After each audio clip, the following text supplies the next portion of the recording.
అమ్మ అమ్మ అమ్మ అమ్మ అమ్మ అమ్మ అమ్మ అమ్మ అమ్మ ఇప్పటికే మల్లె అంటే మాయల మల్లె, ఓ కబ్జాల మల్లె, మాయల మల్లె, కబ్జాల మల్లె, బొచ్చడు పైకం సంపాదించుడు, బొచ్చడు కమాయించుడు. అసలు మల్లారెడ్డికి ఆ పశలు దాచుకుంటేందుకు అర్రనే సరిపోతలేదట. మల్లెని పెట్టుకుంటావయ్యా నువ్వు. మల్లారెడ్డి 3 కోట్లు 3 కోట్లు ఇస్తావన్నారు పవన్ సినిమాల. మాజీ మంత్రి మల్లారెడ్డి వ్యాఖ్యలు చూద్దాము ఏమన్నాడో, ఎటేటో సంగతో ఒకసారి అరుచుకుందాం.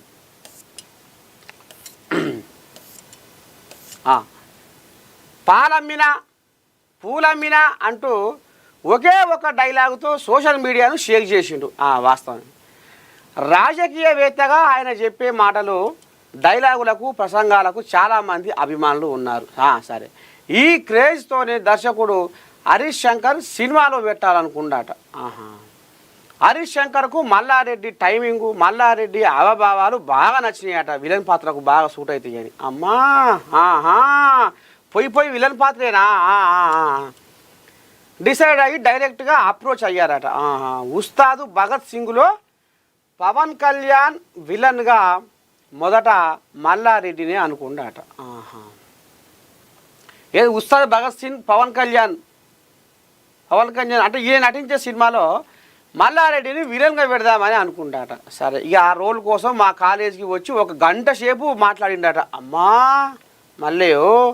అంతేకాకుండా 3 కోట్ల రూపాయలు పారితోషికం కూడా ఆఫర్ చేసిండట. అయినా కూడా నేను ఆ విలన్ పాత్రను ఒప్పుకోలేదు.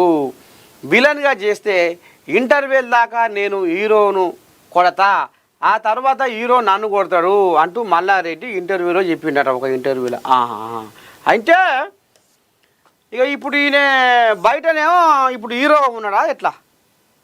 ఈయన బయటనైనా ఇలానే, సినిమాలైనా ఇళ్ళకే పనికి వస్తాడు.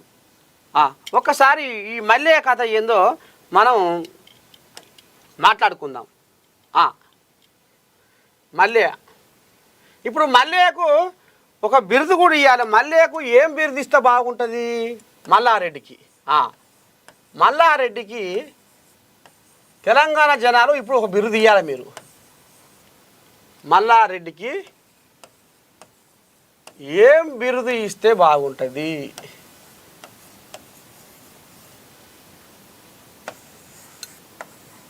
ఇస్తే బాగుంటుంది మీరు కింద కామెంట్లో పెట్టాలి. ఏం బిరుదు ఇస్తే బాగుంటుంది అనేది మీరు కింద కామెంట్లో పెట్టాలి.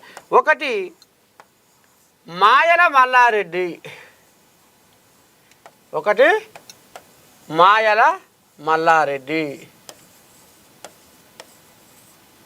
2ది కబ్జాల మల్లారెడ్డి,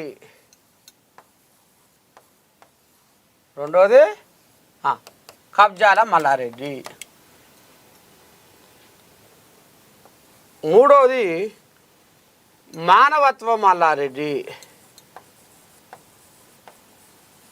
3ది మానవత్వం మల్లారెడ్డి.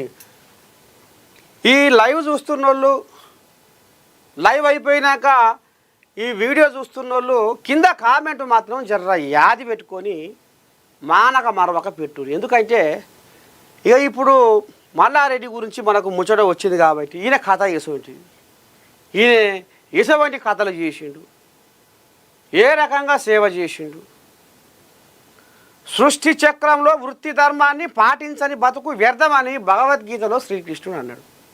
ఈయన ఒక ఎమ్మెల్యేగా, ఒక మంత్రిగా జనాలకు ఈయన ఏదైతే కొలువు, ఒక మంత్రిగా, ఎమ్మెల్యేగా, ఒక ప్రజాసేవకుడిగా మరి వృత్తికి న్యాయం చేయాలి కదా. జనాలు ఊరికే గెలిపించి అసెంబ్లీలో కూర్చోబెట్టలే కదా. చట్టసభకి ఎందుకు తోలిరు? మాకు న్యాయం చేస్తాడని, మా గురించి కొట్లాడతాడని, మా గురించి పోరాడతాడని, మా సమస్యలు తశ్వ చేస్తాడని నిన్ను చట్టసభలో కూర్చోబెట్టిరు. అందుకనే ఇప్పుడు మల్లె భాగవతం ఏంది, మల్లెకు ఏం బిరుదు ఇస్తారో మీరు ఇవ్వాలి. మల్లారెడ్డికి ఏం బిరుదు ఇస్తే బాగుంటుంది అనేది ఇప్పుడు మీరు కింద కామెంట్ మాత్రం తప్పకుండా పెట్టాలి.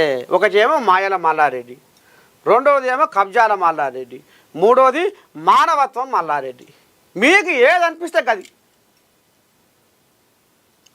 అయితే ఇక ఇప్పుడు ఈయనది మనం అసలు భాగవతానికి పోతే ఈయనే స్వయంగా రేవంత్ రెడ్డి అన్నాడు. స్వయంగా రేవంత్ రెడ్డి అన్నాడు.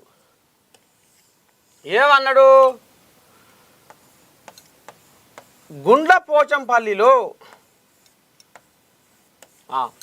గుండ్ల పోచంపల్లిలో స్వయాన మాయల మల్లారెడ్డి, నేనైతే ఇదే అంటున్నా, సరే మీకేమనిపిస్తుందో కింద కామెంట్ పెట్టండి. నేనైతే కబ్జాల మల్లారెడ్డి, మాయల మల్లారెడ్డి అంటే ఈ మధ్యన బాగా చూస్తున్నాం సోషల్ మీడియాలో. మల్లారెడ్డి అంటే చెరువులు అంటే మల్లారెడ్డి అంటే కబ్జాలు అంటే మల్లారెడ్డి, మాయ అంటే మల్లారెడ్డి అంటే మాయ. ఇక ఇది నేను సోషల్ మీడియాలో చూస్తున్నా కాబట్టి అనవలసి వస్తుంది. ఇది రేవంత్ రెడ్డి అన్నాడు. ఏమన్నాడు అయ్యా? స్వయంగా ఆయన కాగితాలతో సహా మీడియా ముందు బయట పెట్టిండు. గాపొద్దు గుండ్ల పోచంపల్లిలో శ్రీనివాస్ రెడ్డి అనేట ఆయనే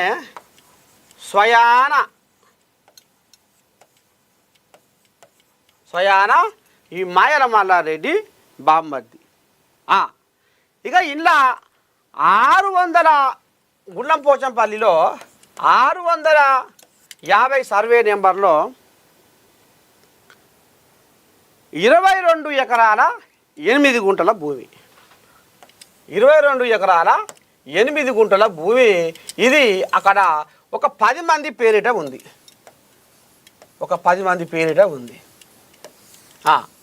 ఇది